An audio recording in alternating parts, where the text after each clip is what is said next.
कृष्ण मित्रों, मैं प्रियंका स्वागत करती हूँ आपका जीवन और आध्यात्म में।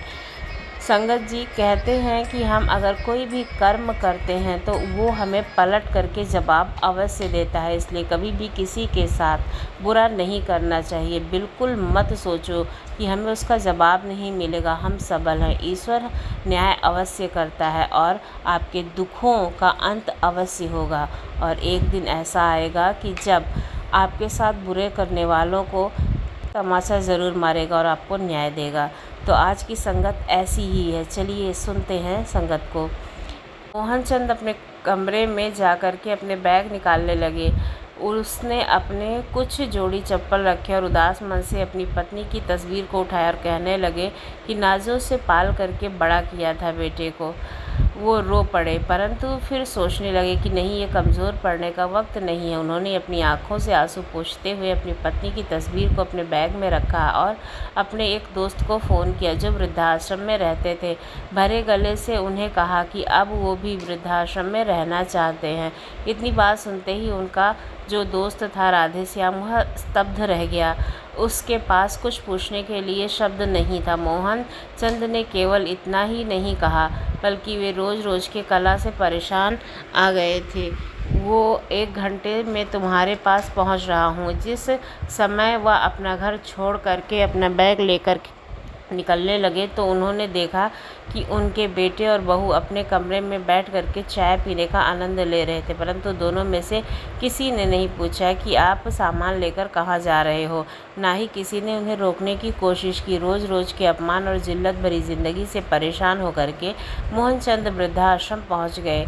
थोड़े ही समय में उनके वृद्धाश्रम में बहुत से दोस्त बन चुके थे। सबके साथ हाल चाल बांटते, बातें करते, रोज़ सुबह सैर और एक्सरसाइज भी करते थे। धीरे धीरे मोहनचंद को में बहुत अच्छा लगने लगा था। घर की अपेक्षा उन्हें वृद्धाश्रम ज़्यादा सुकून दे रहा था।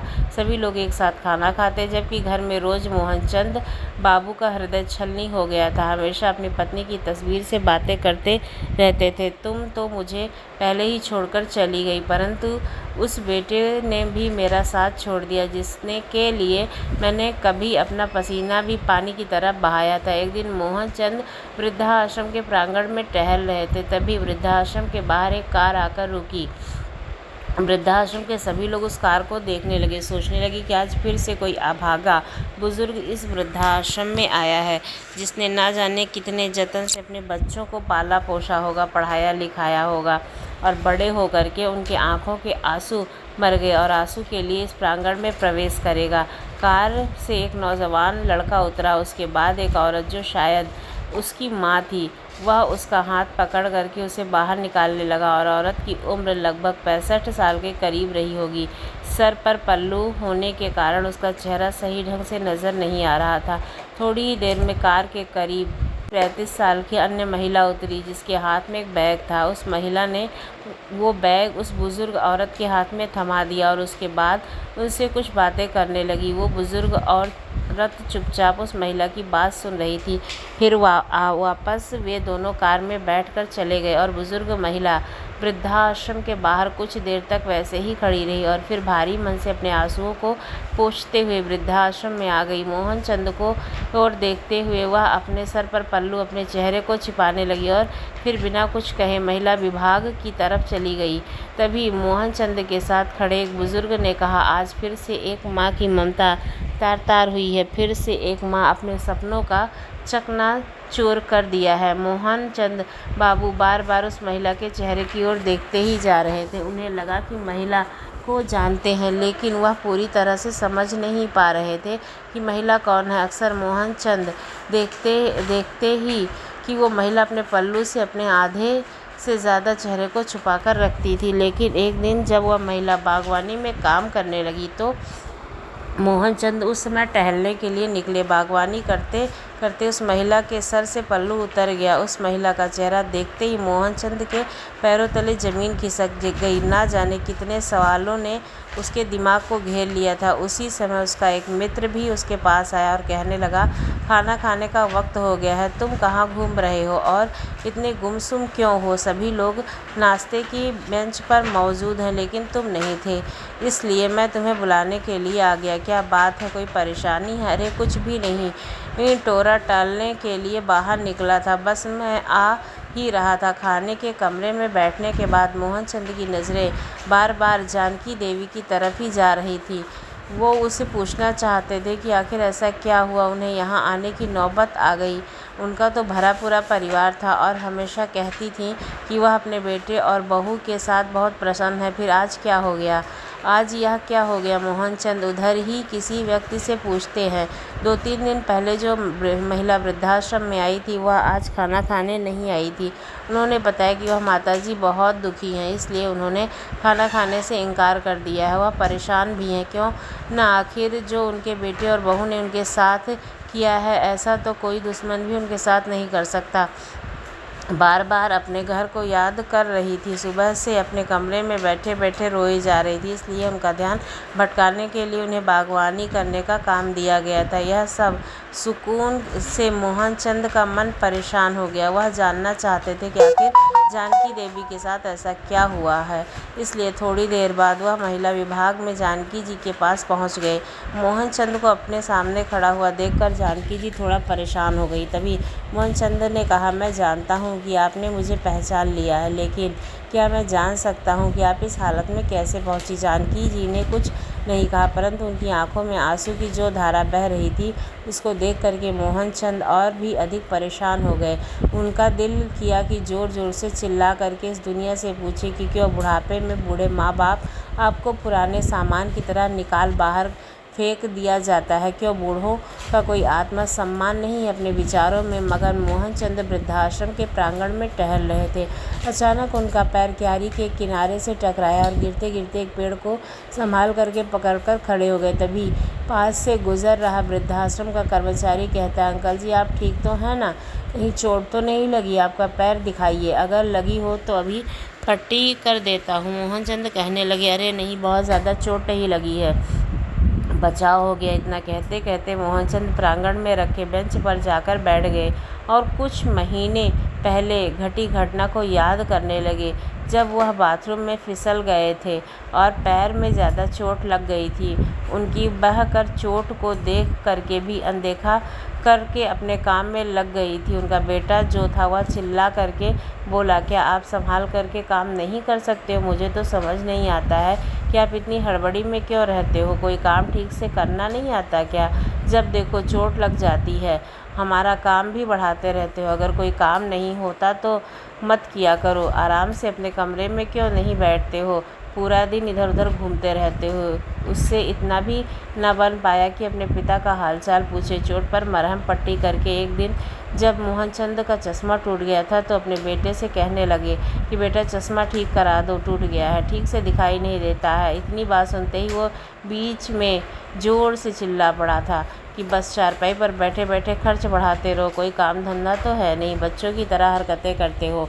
आप ना जाने ऐसे कितनी बार हुआ होगा जब मोहनचंद अपने बेटे बहू से अपमानित हो चुके थे। अपने अतीत में झांकते मोहनचंद अभी अपने विचारों में खोए हुए थे। तभी सामने से उनके बुजुर्ग जो उनका मित्र था राधे श्याम जी आते हुए दिखाई पड़ गए। राधे श्याम जी ने चेहरे पर मुस्कुराहट थी। उन्हें देख करके मोहनचंद बोले, क्या बात है राधे श्याम जी, आज आप खुश नज़र आ रहे। तभी राधे श्याम ने कहा, आज मेरे बेटे का जन्मदिन है, उसका फ़ोन आया था, आज वो मुझसे मिलने आने वाला है, इसलिए मैं घुसूँ। बहुत दिनों के बाद आज उसका चेहरा देखने को मिलेगा। राधे श्याम जी की बात को सुन करके मोहनचंद बहुत परेशान हो गए और अपने मित्र से बोले कि जिस बेटे ने तुम्हारी यह हालत कर दी है, तुम्हें वृद्धाश्रम में छोड़ दिया है, उसके जन्मदिन के लिए तुम इतने खुश क्यों हो रहे हो? तभी राधे श्याम जी बोले, मैं तो इसी में खुश हूँ कि कम से कम मेरा बेटा मुझसे मिलने तो आ रहा है, मेरे लिए यही बहुत बड़ी बात है। लेकिन मोहनचंद जी उससे नाराज़ होकर के उनकी बात को बिना सुने अपने कमरे में जाकर बैठ गए। विचार करने लगे कि यह किस्सा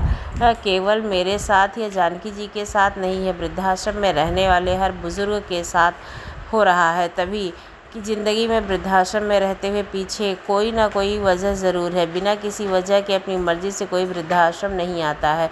जब तक एक व्यक्ति अंदर तक नहीं भर जाता तब तक वह आने के लिए मजबूर नहीं होता। लेकिन देखो, सभी बूढ़े लोग उन कवि यादों को भूल करके अपनी ज़िंदगी को यहाँ बिताने के लिए मजबूर हैं। कुछ लोग समय के हिसाब से स्वयं को बदल लेते हैं और खुश रहने की कोशिश करते हैं, जबकि कुछ लोग मेरे जैसे हमेशा ही अपने बच्चे, अपने बेटे बहू और अपने पोते पोती को याद करके आंखों में आंसू बहाते हैं। बार बार अपने घर परिवार को याद करते हैं। मन में अपने घर के लिए लगाव भी है, लेकिन उस घर में रहने वाले बेटे बहू के दिए घाव भी हैं।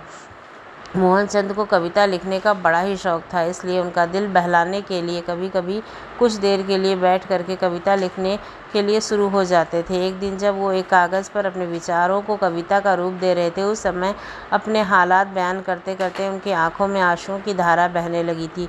उसी समय वृद्धाश्रम का संचालक उनके पास आया और उन्हें आवाज़ लगाई। मोहनचंद उस समय ठिठक कर बैठ गए और कागज़ को मोड़ करके अपनी जेब में रख लिया था और अपने आंसू को छिपाते हुए कहने लगे, बोलिए मोहनचंद, आपका बेटा बहू आपसे मिलने के लिए आए हैं, साथ में आपका पोता भी है। यह बात सुन करके मोहनचंद हैरान हो गए, साथ ही उनके चेहरे पर नफरत के भाव भी आ गए। सोचने लगे कि आज मेरे बेटे को मेरी याद कैसी आ गई। जब ऑफिस गए होंगे तब उनका समय 5 वर्ष का पोता गोलू ने देखते ही दादू दादू बोलते हुए झट से उनकी गोद में दौड़ पड़ा, उनकी टांगों में चिपक गया। मोहनचंद जी आंखों में आंसू छलक पड़े।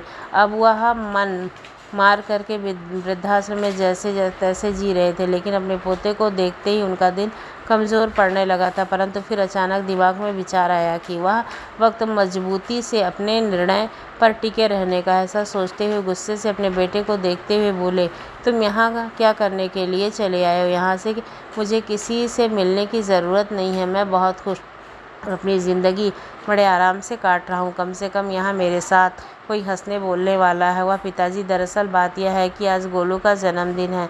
हमने घर पर पार्टी रखी है। गोलू की इच्छा है कि आप भी उनके जन्मदिन पर आएँ। आप आएंगे तो आपके पोते को अच्छा लगेगा। तभी मोहनचंद कहने लगे, देखो, मैं वो घर छोड़ चुका हूँ, अब मैं वहाँ दोबारा जाना नहीं चाहता हूँ। उस समय उनका बेटा बोला, पिताजी घर चलिए, वहाँ आपके मित्र भी पार्टी पर आ रहे हैं, मैंने उन्हें भी बुलाया है।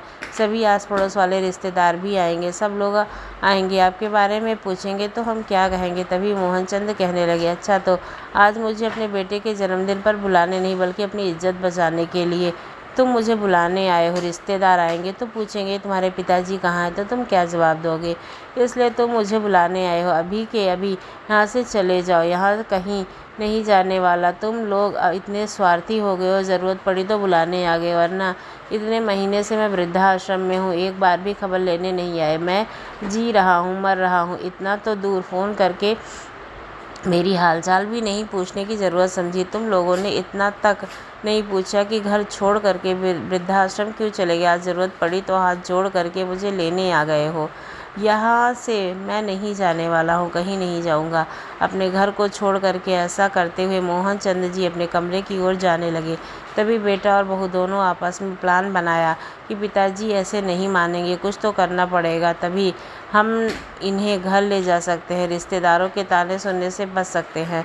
इसलिए दोनों रोनी सूरत लेकर के मोहनचंद के पास आए और गिड़गिड़ाते हुए कहने लगे, पिताजी माफ़ कर दो, आपके पोते का जन्मदिन है, क्या आप अपने पोते की खुशियों में शामिल होने से मना कर रहे हो?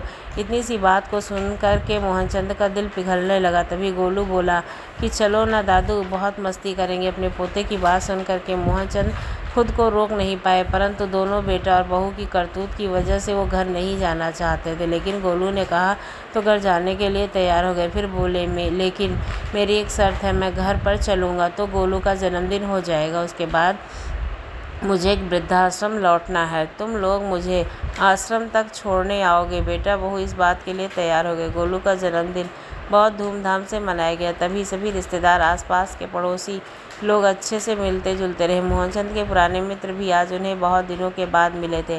परंतु मोहनचंद ने किसी से कुछ नहीं कहा और हंसते मुस्कुराते हुए पूरी पार्टी का आनंद उठाया। परंतु उनके मन में कुछ विचार चल रहे थे। वो सोच रहे थे कि कल अपने बेटे बहू को वो सरप्राइज़ में देने वाला हूँ। उनकी तो उन्होंने कभी कल्पना भी नहीं की होगी। जब पार्टी ख़त्म हुई तो बहुत रात हो चुकी थी। उस समय मोहनचंद जी घर पर ही रुक गए। जब अपने घर में सोने लगे तो अपनी पत्नी सुधा की यादों में खो गए। अभी ना तो रोटी से क्या पेट भरता, एक रोटी तो ले लीजिए, अभी गर्मा गर्म सेक रही हूँ।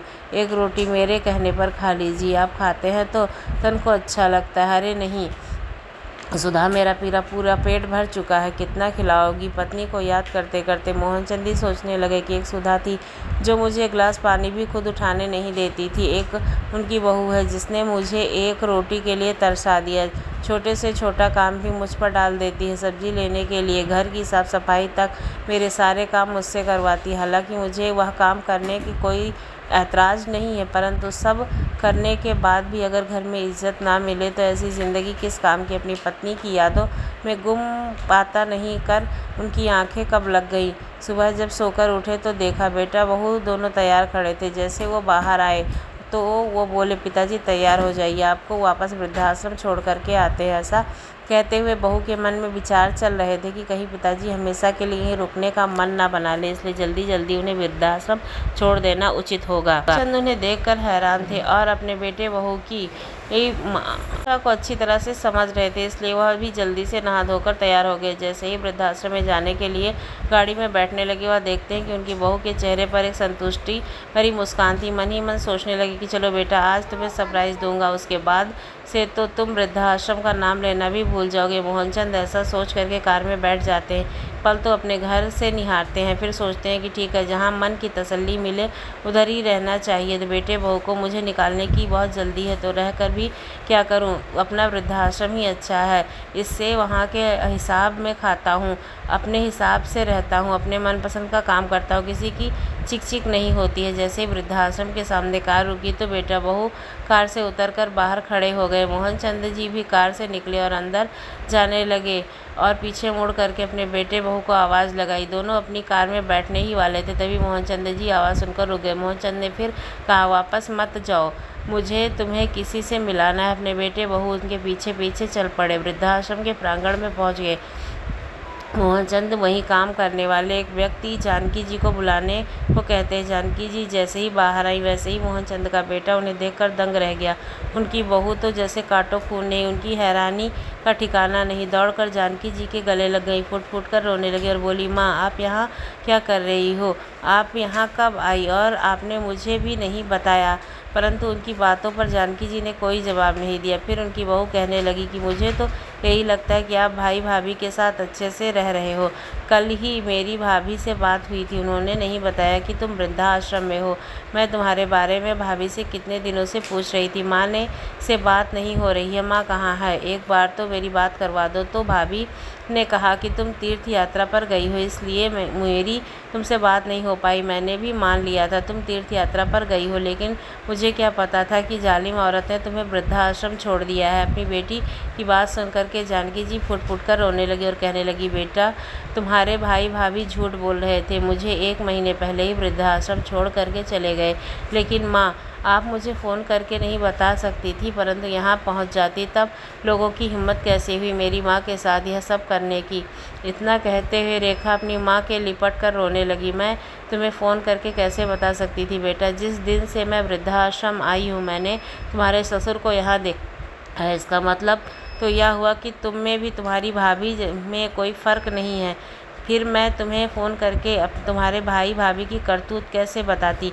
इतना कहते हुए जानकी जी ने उसे अपने गले से हटा दिया, अलग कर दिया। तुम मेरी बेटी कहलाने के लायक भी नहीं हो, इसलिए मुझसे दूर रहो। याद मेरे बेटे बहू ने मुझे घर से निकाला है, मेरी बेटी ने भी अपने ससुर को घर से निकाला, तो कुल मिलाकर मेरी दोनों औलादें ही निकम्मी निकली। अब तो मुझे खुद को तुम्हारी माँ कहने में शर्म आती है। एक ने अपनी माँ को घर से निकाला, एक ने अपने ससुर को घर से निकाला। अपनी माँ की बातें सुनकर रेखा का शर्म से झुक गया था। बहुत ही शर्मिंदा थी, मुझे बहुत बड़ी गलती हो गई माँ, मैंने कभी ये सोचा ही नहीं कि जो मैं अपने ससुर के साथ कर रही हूँ वह मेरे माँ बाप के साथ भी हो सकता है। तुम्हारी गलती को माफ़ करने लायक तो नहीं, पर मुझे माफ़ कर दो। ससुर से मांगो माफ़ी अपने करतूत के लिए। मैं ससुर की ओर मुड़ी और अपने पैरों में गिर गई। मुझे माफ़ कर दीजिए पिताजी। तभी उसका बेटा वह माफ़ी मांगते हुए भी, अब आप दोनों चलिए, हमें अपनी सेवा का मौका दीजिए। मोहनचंद और जानकी जी थे, दोनों ने ही घर जाने से मना कर दिया और कहा कि हमें अब अपने बेटे बहू के पास या बेटी के पास रहने की ज़रूरत नहीं, हम वृद्धाश्रम में खुश हैं। दोनों ने लाख मनाने के बावजूद जाने से मना कर दिया। कहने लगे कि एक बार धोखा खा चुके हैं अब हम उम्र के इस पड़ाव पर हैं कि हमारी जान नहीं बच सकती। बार बार अपने बच्चों द्वारा त्रस्त किए जाऊं और धोखा झेल करके अपनी ज़िंदगी को जीऊं। मोहन जी और जानकी जी अपने कमरे में चले गए। रेखा और रोहन दुखी मन से अपने घर वापस चले गए। घर पहुंचकर उन्होंने देखा कि पिताजी के कमरे में उनके बिस्तर पर एक कागज़ रखा था जो शायद उनकी जेब से निकल कर गिरा था। जब उनके बेटे ने उस कागज़ को खोल करके देखा तो उसमें अपने पिताजी की एक कविता लिखी हुई पाई। क्या